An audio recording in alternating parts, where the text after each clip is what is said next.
Recent டைம்ஸில் பார்த்தீங்கன்னா நிறைய கான்டென்ட் கிரியேட்டர்ஸ் பாட்காஸ்ட்டுங்கிற லாங் ஃபார்ம் கண்டென்ட் அடாப்ட் பண்ணி நீங்கள் பார்த்துருப்பீங்க.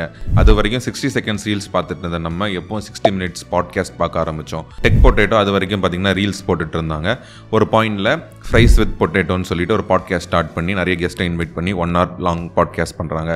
At the same time VJ Siddhu vlogs நிறைய ஃபன்னான கண்டென்ட் போட்டுட்டு இருந்தவங்க எந்த பாயிண்டில் வீட்டு மொட்டை மாடியில் உட்காந்து நிறைய கெஸ்ட்டை இன்வைட் பண்ணி பாட்காஸ்ட்னு பேச ஆரம்பித்தாங்க. At the same time Madan Gowri ப்ரோவும் டே டு டே நடக்கிற விஷயங்கள் எல்லாமே நியூஸாக சொல்லிட்டு இருந்தவங்க நிறைய கெஸ்ட்டை இன்வைட் பண்ணி எக்ஸ்னு ஒரு பாட்காஸ்ட் ஆரம்பிச்சு இஸ்ரோ சயின்டிஸ்ட்ல இருந்து குவியோட ஃபவுண்டர் வரைக்கும் கூப்பிட்டு வந்து எதுக்காக பேச ஆரம்பிச்சாங்க. ஸோ இந்த பாட்காஸ்ட்டுங்கிறது என்னதுங்கிற ஒரு கியூரியாசிட்டி கேள்வி உங்களுக்கு வரும்.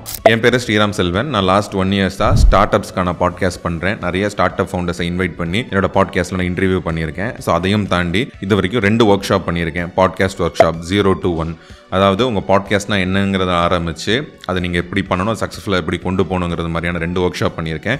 என்னோட 3rd ஒர்க் ஷாப் இந்த February 24th சாட்டர்டே சென்னையில் பண்ணுறேன். நீங்கள் பாட்காஸ்ட்னா என்னென்னு தெரிஞ்சுக்கணும்னு நினைக்கிறீங்க, இல்லை நீங்கள் பாட்காஸ்ட் ஆரம்பிக்கணும்னு நினைக்கிறீங்கன்னா இது கண்டிப்பாக உங்களுக்கு ரொம்ப ஹெல்ப்ஃபுல்லான ஒரு ஒர்க் ஷாப்பாக இருக்கும்.